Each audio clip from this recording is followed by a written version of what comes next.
The total number of runs given by a bowler in a certain number of innings was 900.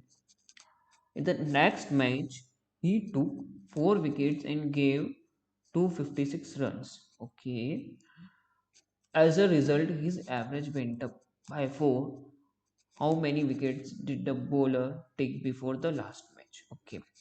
तो एक bowler है ना, वो क्या करता है ना कि उसका जो बॉलर का जो एवरेज होता है, बॉलर का एवरेज कितना होगी कि उसने कितने विकेट लिए कितने रन में, है ना। एवरेज क्या होगा, मान लो कि उसने 900 रन लिए कितने, और उसमें विकेट कितने लिए, डब्लू। तो number of wickets upon divide करेंगे टोटल रन जो उसने दिए सामने बैट्समैन को, तो वो उसका एवरेज हो जाता है किसी भी बॉलर का, है ना। क्रिकेट अगर आप लोग देखते होंगे तो आप लोगों को पता होगा।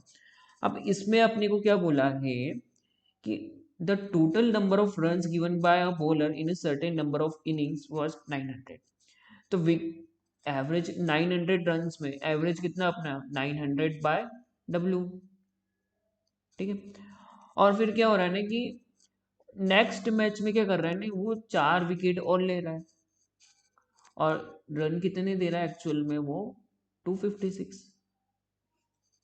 नेक्स्ट नेक्स्ट टाइम में वो क्या कर रहा है ना कि एवरेज 900 से 256 रन्स दे रहा है, 256 रन्स, और विकेट कितने ले रहा है, 4 और ले रहा है। तो टोटल विकेट्स कितने हो गए, W+4, और टोटल नंबर ऑफ रन्स कितने हो गए, 900 प्लस 256, ठीक है। तो उसकी वजह से इसका जो एवरेज है ना वो 4 से बढ़ जाता है, यानी एवरेज एवरेज की वैल्यू कितनी होगी, 900 प्लस 256, 1156। अब ये जो एवरेज है इसका निकालेंगे, डिवाइड करेंगे W+4, तो पहले वाले एवरेज से 4 वैल्यू बढ़ रहा है। तो पहले वाला एवरेज कितना था, 900 बाय डब्ल्यू, और इसमें 4 वैल्यू बढ़ रही है, ठीक है। तो इसमें फिर अपने को पूछा है, क्या पूछा अपने को क्वेश्चन में, how many wickets did the bowler take before the last match. तो उसने जो लास्ट में जो मैच खेला है जिसमें 256 रन्स दिए, उसके पहले उसने कितने विकेट लिए होंगे, तो उसकी वैल्यू निकालने के लिए अपन 1156 प्लस 4 आएगा, divided by W+4 minus 900 by W equal to 4। और इसको फिर फर्दर कैलकुलेट करें तो 1156 into W minus 900 W+4 divided by W into W+4 equal to 4। तो 1156 में से फिर अगर इसको और कैलकुलेट करें, 1156 W minus 900 W minus 3600 equal to 4W into W+4। 1156 W में से 900 W गए तो कितने बचे, 256 W minus 3600 equal to 4W into W+4। 4 दोनों तरफ से कॉमन निकाल दे तो 4 यहाँ से कॉमन निकालेंगे, 4 6 24, 4 4 जो 16W minus 900 equal to 4W into W+4। 4 से 4 कैंसिल, और फिर W इंटू W+4 कितना होगा, W इंटू W होगा, ये अगर LHS में कितना था 64W minus 900, 64W minus 900 equal to W square minus 4 plus 4W।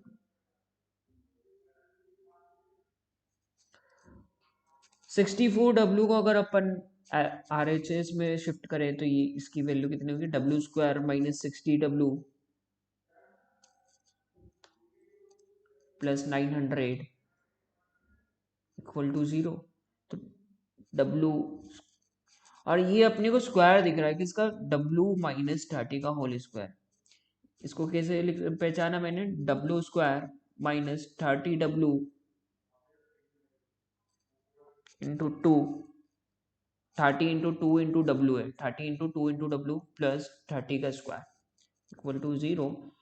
ये a square plus b square minus 2ab, तो a माइनस बी का होल स्क्वायर है, तो यानी कि w माइनस 30 का होल स्क्वायर है इक्वल टू 0। तो विकेट की वैल्यू अपने पास कितनी आ गई, 30 विकेट्स आ गए। और अपन ने शुरू में कितने विकेट्स थे, 30 ही थे, w ही थे, तो है ना शुरू में वो लास्ट मैच से पहले उसने कितने 30 विकेट्स लिए थे। अब अगर अपन नेक्स्ट क्वेश्चन पे पहुंचते हैं, 12 ईयर्स एगो, या आज अगर मैं 2024 बोलूं तो 12 साल पहले 2012 हो रहा होगा। एक कंसेप्ट बताना था आपको, जैसे कि मान लो कि एवरेज है, एवरेज में जैसे अगर मैं 5, 10 और 15 है ना, इसका एवरेज अगर मैं कैलकुलेट करूं तो कितना आएगा, 5 प्लस 10 15, 15 प्लस 15 30, 30 डिवाइडेड बाय 3 यानी कि 10 आएगा इसका एवरेज। अगर मैं इन सब वैल्यूज को ना एक एक से बढ़ा रहा हूँ है ना, 10 में भी +1 कर रहा हूँ तो 15 में भी +1 कर रहा हूँ, ये 6 हो गया और ये 11 हो गया और ये कितना 16। तो इनका एवरेज कैलकुलेट करते हैं, 6 + 11 कितना हुआ 17, 17 + 16 33, 33 डिवाइडेड बाय 3 ये कितना आया 11। तो अपन ने जब सारी क्वांटिटीज को एक एक से बढ़ाया तो है ना ओवरऑल एवरेज भी 1 से बढ़ा। अगर मैं ना इनमें से 1 माइनस करता, 5 में से 1 माइनस कर दिया, 10 में से 1 माइनस कर दिया, 5 में से भी 1 माइनस कर दिया, तो कितना होगा 4, 9 और 14। तो इनका एवरेज भी एक से गिरेगा। एवरेज कैलकुलेट करके देख लेना, मैं करके बताता हूँ। 4 + 9 13, 13 + 14 27, 27 डिवाइडेड बाई 3 यानी 9। तो अगर मैंने +1 किया है हर मेंबर में, हर एलिमेंट में मैंने ना +1 किया है, तो है ना एवरेज भी है ना एक से बढ़ रहा है। हर एलिमेंट में, हर नंबर में अगर मैंने 1 माइनस करा है तो एवरेज भी 1 से गिर रहा है। अगर मैं हर नंबर को 2 से मल्टीप्लाई करता हूँ तो एवरेज भी है ना क्या बोलते हैं 2, एवरेज को भी 2 से मल्टीप्लाई करना पड़ेगा। और हर नंबर को अगर मैं किसी नंबर से डिवाइड करूंगा तो अपना जो ओवरऑल एवरेज आएगा ना उससे डिवाइड करना पड़ेगा अपने को। ठीक है, तो मतलब कि इसमें जो ऑपरेशन, मैथमेटिकल ऑपरेशन अपन कर रहे हैं, प्लस माइनस इंटू डिवाइड, हर नंबर के साथ करना है। ऐसा नहीं कि सिर्फ 5 के साथ ही कर दिया तो है ना एवरेज में भी उतना ही चेंज आएगा। हर नंबर यानी 5, 10 और 15 सारे नंबर्स के साथ अगर अपन है ना नंबर वो मल्टीप्लाई डिवाइड प्लस माइनस कर रहे हैं तो एवरेज में भी उतना ही चेंज आएगा। ठीक है, तो 12 साल पहले 2012 था, तो अपने को क्या बोला है, the average of the ages of members of a joint family having 10 members was 25। तो 10 members की 10 members का एवरेज अगर 225 है तो टोटल एज कितनी हो जाएगी इनकी, 25 इंटू 10 यानी कि 250। फिर क्या हो रहा है ना कि 4 ईयर्स लेटर यानी कि 2016 में 10 मेंबर है और क्या बोलते हैं हर एक मेंबर की क्या बोलते हैं एज है ना 4 साल से बढ़ेगी है ना। तो 10 मेंबर की एज कितने से बढ़ेगी, एक मेंबर की एज 4 साल से बढ़ेगी क्योंकि किसी की एज रुकेगी नहीं। और 2012 से 2016 में सब 4 साल बड़े हो जाएंगे, यानी कि 10 मेंबर 4 साल से बड़े हो रहे तो कितने से होंगे वो 40 साल से बड़े। तो 250 एज पहले थी, 40 साल और ऐड हो गई उनकी एज में, तो कितनी 290 हो गई है ना। और इसमें क्या बोल रहा है अपने को कि a member aged 50 years died and a child was born in the family that year. तो एक आदमी है जो मेंबर है इस फैमिली का, उसके जो जिसकी एज कितनी है 50 साल है, वो उसकी डेथ हो जाती है। तो यानी कि 290 माइनस 50, माइनस इसलिए कर रहे हैं क्योंकि 50 इयर्स का जो मेंबर है उसकी डेथ हो रही है उसकी, तो अपनी टोटल एज कितनी होगी 240। और एक चाइल्ड भी बर्थ हो रहा है, चाइल्ड का भी बर्थ हो रहा है, तो टोटल नंबर ऑफ मेंबर्स अभी भी 9 ही है, 2016 की बात की जाए। अब 4 साल और बाद की बात बताइए अपने को क्या है ना, 4 years after that, 4 साल और बाद another member of aged 50 years died and another child was born. 4 साल बाद और, तो है ना हर एक मेंबर क्या बोलते अभी भी 10 मेंबर ही, वो जो ओल्ड मैन था उसकी जगह कौन आ गया है, एक चाइल्ड आ गया। अब 10 मेंबर हो गए और 4 साल बाद अपन कैलकुलेट कर रहे हैं एज, तो सबकी एज 4-4 साल से बढ़ेगी, यानी 10 मेंबर की एज 4 साल से बढ़ रही है यानी 40 साल से बढ़ेगी। तो 240 + 40 कितना हुआ 280।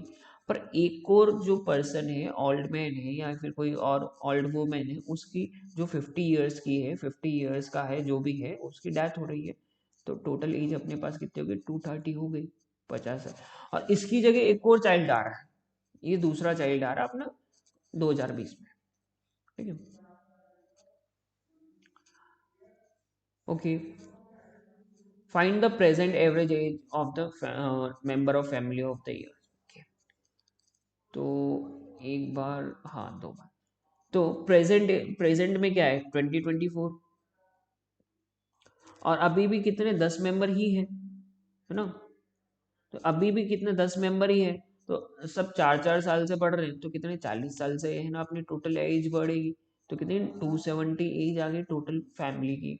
और एवरेज के लिए क्या होता है, total age divided by number of members, यानी कि डिवाइडेड बाय 10। तो एक जीरो से एक जीरो गया, तो अपना आंसर कितना है 27 ईयर्स। 2024 में जो एवरेज एज है वो कितनी है 27 ईयर्स है। ठीक है,